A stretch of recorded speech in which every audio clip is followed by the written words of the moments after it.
page 136 continued, chapter 5.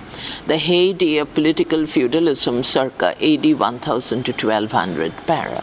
Neither on the fall of the Maurya Empire nor on that of the Gupta Empire did northern India face such complete political disintegration as it did on the disappearance of the Gurjara Pratihara Empire in the second half of the 10th century. The fragmentation of political power was never so complete and thorough as on the eve of the Turkish conquest. At the time of the Kaivarta rebellion in about 1075, the whole of Bengal and Bihar was split up into about 10 principalities which owed only a nominal allegiance to the Pala overlord. The Palas were succeeded by the Senas, whose paramountcy was challenged by the Karnatas of Mithila and perhaps by the dynasty of Ishwara Ghosha in southeast Bengal. Probably the feudal dynasts of the time of the Kaivarta rebellion continued to worry the Senas. In Bihar, two new princes, the Senas of Pithi, P-I-T-H-I, and the Guptas of Jayanagar in South Mongyr, M-O-N-G-H-Y-R, came to the forefront during this period when also ruled at Japla, the dynasty of the Khayarvalas, K-H-A-Y-A-R-V-A-L-A-S, who were the feudatories of the Gaharvalas, para. The Gaharvalas, of course, ruled over a major part of the modern Uttar Pradesh but had to share power with the Kalachuris in Gorakhpur.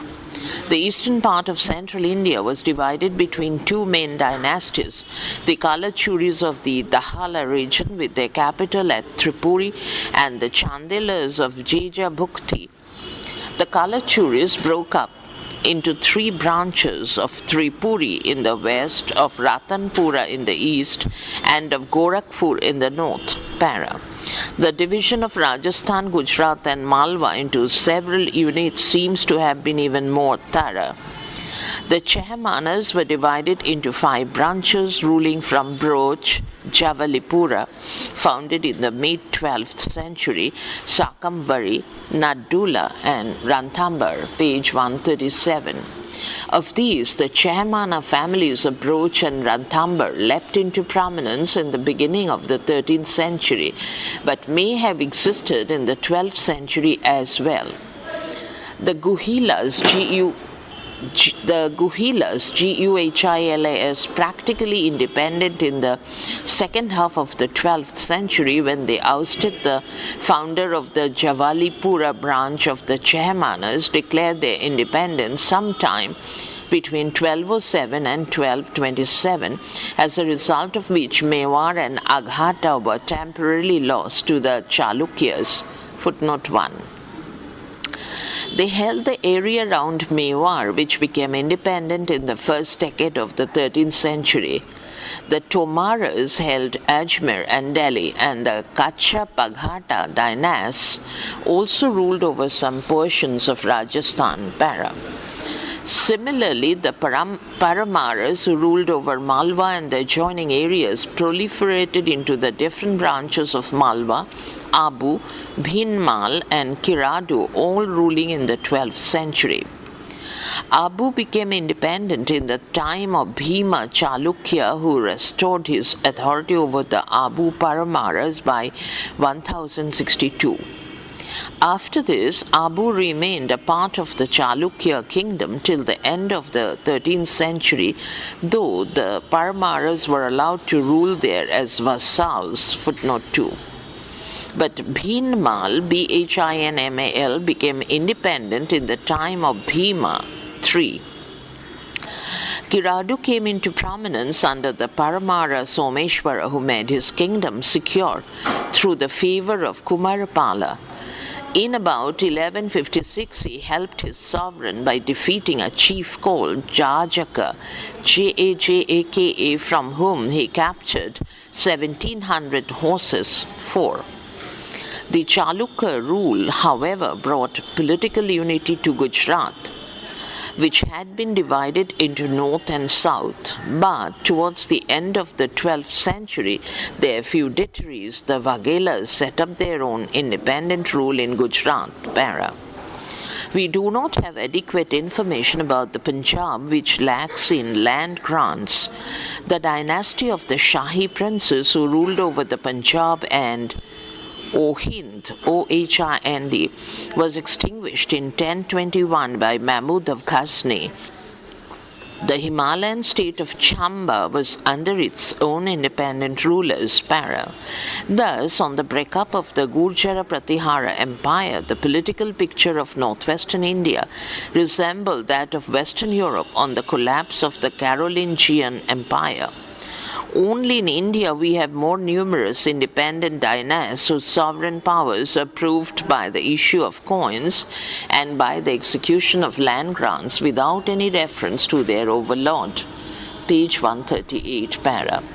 The numerous principalities continued to fight amongst themselves, and the period from AD 1000 to 1300 had been rightly characterized as, quote, the struggle for empire, unquote, stop. Apart from fighting the Kaivatas, the Palas measured swords with the Kalachuris and Gaharavalas for the possession of the western parts of Bihar. The Kalachuris fought the kings of Orissa, the Chandelas and the Gaharavalas. The Gaharavalas fought the Chandelas and the Chehmanas, whose king Prithviraj sacked Mahoba, an important seat of Chandela power. Similarly, the Paramaras inflicted a severe defeat on Paramardin, Parmardin, the Chandela king. In fact, the 12th century witnessed a tripartite struggle between the Chandelas, the Gaharavalas and the Chehmanas for supremacy over northern India. Perpetual fighting went on among the Paramaras, Chalukyas and Chehmanas. Now and then the Paramaras also waged wars against the Hunas, who held some pockets in Malwa and Rajasthan.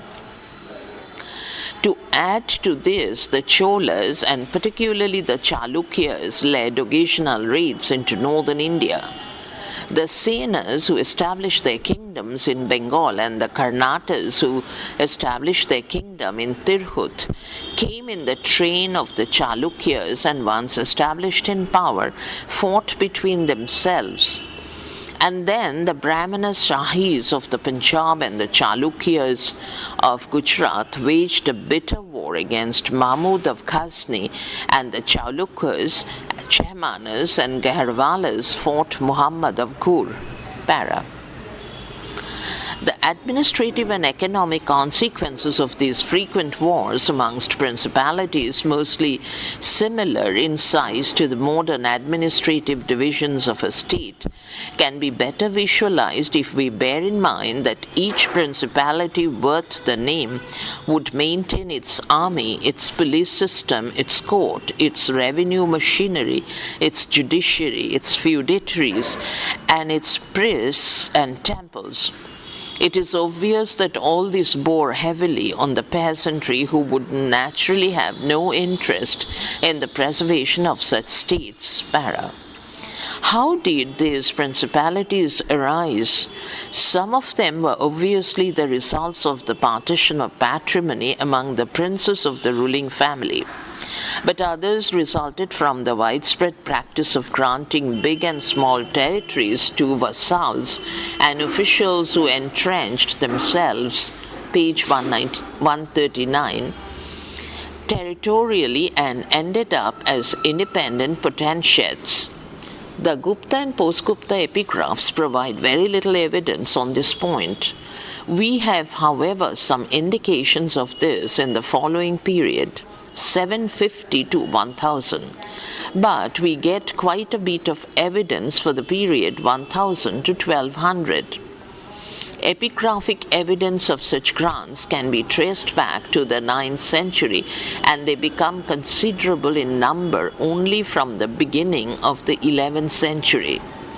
The earlier grants to vassals and officials were either oral or written on perishable materials such as the bark of the birch tree or cloth. The former material was used in Gujarat during the 12th and 13th centuries for making grants to vassals of various kinds, footnote 5, and it may have been used in earlier times. The law books of the Gupta period provide for documents of gifts of land to be written either on copper plates or on pieces of cloth. 6. Since grants to officials and feudatories were not always intended to secure spiritual merit or to last forever, they were recorded on pieces of cloth. By the end of the 10th century, officials and feudatories grew so powerful that in order to secure grants on a permanent basis, they probably preferred to have them on some durable material. Para. Service grants of land are found mostly in Orissa and in about half a dozen feudatory kingdoms which arose on the ruins of the Gurjara Pratihara Empire, but it is significant that we have very few such grants even in the last days of the Pala rule in Bengal and Bihar. Indirect evidence for the grant of land to a high dignitary is found under Vigrahapala III, 1055-70. A Brahmana officer, Ghantusha, Ghantusa, described as a servant, Vidheya of the king, granted land with the permission of Vigrahapala out of his own possession, within bracket, Hala, Hala, 7, which may have been granted to him by the Pala ruler at a service tenure. The only other piece of epigraphic evidence which can be interpreted in this light is the copper plate grant of Vaidya Deva from Kamarupa, whose family had provided hereditary ministers to 3 generations of Pala kings, Vigrahapala, Ramapala and Kumarapala, thus covering the period from 1055 to 1125. Vaidya Deva, who served under Kumarapala, had become practically independent towards the last days of the Pala Empire and granted 2 villages in Pragjyotisha Bhukti, page 140, without the formal endorsement of his suzerain. 8. These 2 villages were formally enjoyed by Bhuktaka Gangadhara Bhatto, 9, who evidently had received them earlier either from the Pala king or from his Kamarupa minister. Apparently, the ministerial family had increased its landed property as a result of successive grants from the Pala kings and had ultimately slipped out of their control. In spite of all this, the fact remains that except some land grants to Kaivartas, we have no direct evidence of land assignments to officials and feudatories under the Palas. This may be attributed to the existence of fewer categories of vassals and to the stability of the central power evident from the continuity of the same dynasty for well over 4 centuries. Further, of all the medieval rulers, the Palas maintained the largest complement of officers, which did not easily allow a few officers to assume so much power as to demand copperplate charters for land grants. Para. The position seems to have been different under the Varmans, the feudatories of the Palas in southeast Bengal. Bhavadeva, whose grandfather had served as minister under a king of Vanga, 10, and who himself was a minister of Harivarma Deva, 11, circa 1200, claims to have increased his land and learning by military and intellectual feats, respectively, 12. Obviously, this could not have been possible unless his master granted him land as the reward for his military achievements. We also learn that his ancestor Bhavadeva had been granted a village by the king of Gauda, 13. We have no service grants belonging to the Sena dynasty. We do not have any proof of direct vassals of the Sena rulers, but a religious grant of Vishwarupa Sena, ascribable to the beginning of the 13th century AD, may be interpreted in this light. We learn that in Pundra Vardhana Bhukti, a Brahmana called Halayudha purchased from two persons some land, 14, which, as defined in the title deed, was then made over to him by Kumara Surya Sena on his birthday, 15. This furnishes an example of land sale for secular purposes. Whether the gift meant the refund of the price of land to the donee cannot be definitely said, but perhaps this sale transaction and subsequent donation were carried out within the territorial jurisdiction of the prince. By another provision, two other plots of land purchased by Halayudha and enjoyed by Kumara Purushottama Sena were later given, page 141, by that prince in the 14th Renal Arignal year of Vishwarupa Sena, 16. Apparently, the two Sena princes had been assigned some land in which their rights were limited by two factors. First, their tenants could freely carry on land transactions without the consent of the assignee. Secondly, the religious grants made by the assignees had to be declared in a general charter issued by the king, who was the head of the royal family.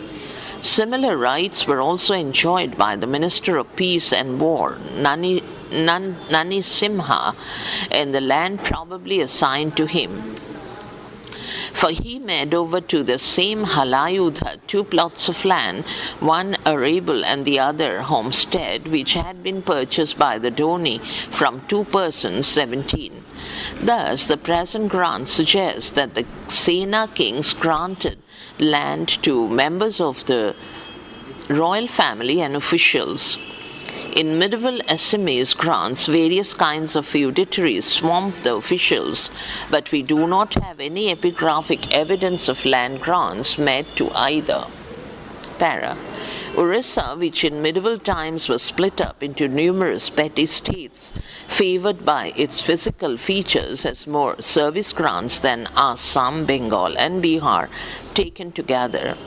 In this region, ministers, astrologers, Ranakas, higher vassals, and Samantas, military vassals, were granted land on auspicious occasions, apparently for services rendered to their overlords.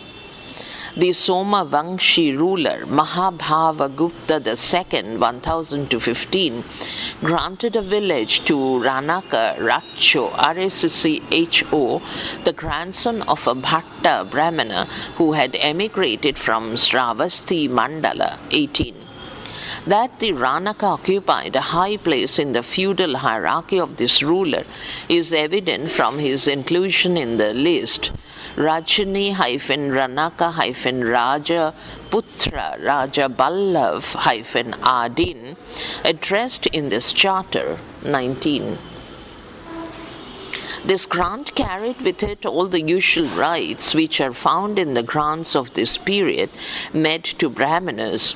Although it was made on spiritual grounds on the occasion of a solar eclipse, the title Ranaka attached to the name of the beneficiary suggests that the donation may have something to do with his administrative and military services as a vassal. Incidentally, the grant shows that this title, originally applied only to the members of the ruling family, now came to be extended to Brahmana vassals. Para. A copper plate of the Bhanja ruler Yashabhanja Deva of Khenjali in the former Baud state refers to his allotment of a village with all the usual rights to the astrologer Jyotishi Jagadhara Sharma, footnote 20, page 142, who was also granted another village by Jayabhanja, the younger brother of Yashabhanja, both charters dating in the second half of the 12th century, 21. The astrologers appear high in the list of vassals and officials addressed by the king in the land grants of the Gaharwalas and Senas. Very probably they also occupied an important official position in the Bhanja kingdom of Kinjali, where religious grants to them really represent assignments for their services in making calendars and determining auspicious occasions for important government undertakings. Under the Bhanjas of Kijinga, Khijinga, we find two rulers in succession allotting villages to a military vassal called Mahasamanta Bhatta.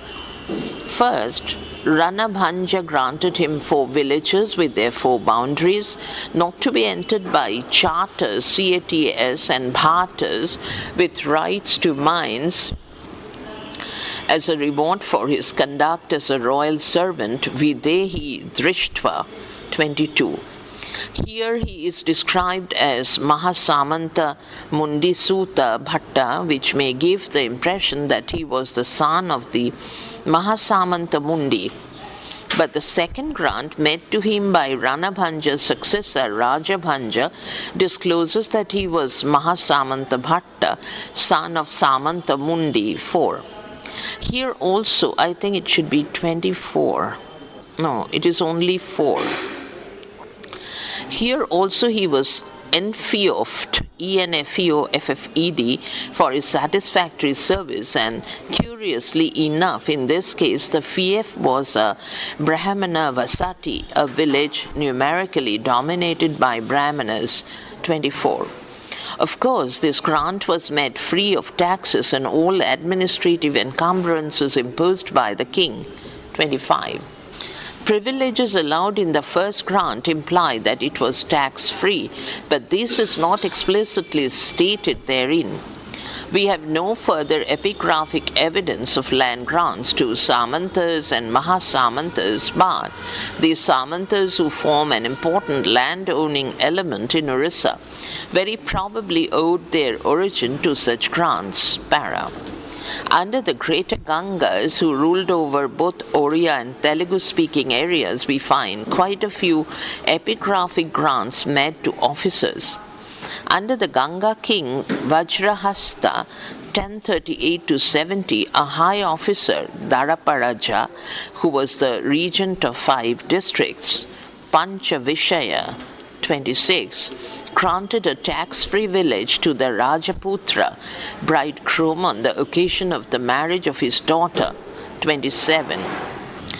Obviously, the donor could not make such a grant unless he himself had received a large slice of territory from his Ganga overlord.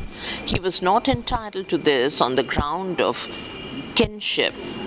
Page 143. For he was the son of Chola Kamadi Raja, 28, and thus not related to the ruling house. Direct proof of a grant to a high officer is found in the reign of Anantavarman Chola Ganga, 1076-1138, who assigned to his trusty agent Aptakariyaya Chodaganga, a village with a hamlet in Kalinga, for the spiritual merit and fame of him and his parents. 29. But this usual phrase was probably a euphemism for services rendered to the state. Para. The typical service grants of the Ganga rulers seem to have been made to the military functionaries known as Nayakas.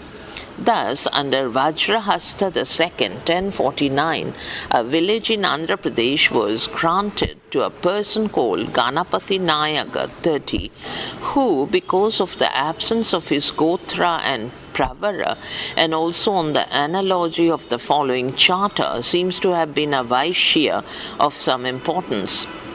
The second charter was issued in the year 526 of the Ganga era under Madhu Kamarnava, son of Anantavarman, 31.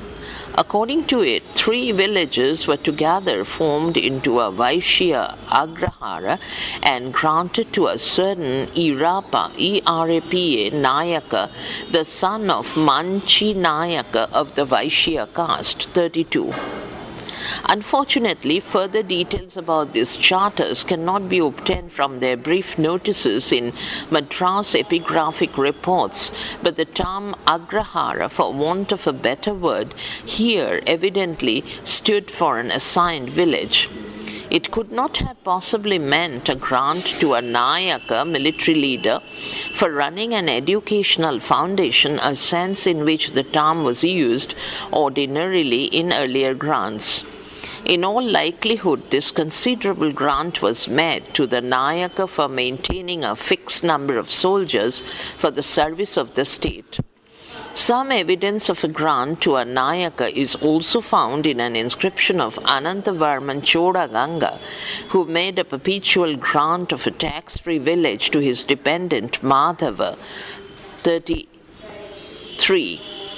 The term illegible, subsisting on the feet, Pada Upajivin, applied to the assignee does not indicate his exact official position, but the tied Nayaka attached to the name of his grandfather Vasudeva 34 suggests that his family rendered some kind of military service to the Gangas. He was either a feudal vassal or an officer, for both these classes of functionaries are covered by the term Pad-Upajivin, Opagivin, in the Pala land grants.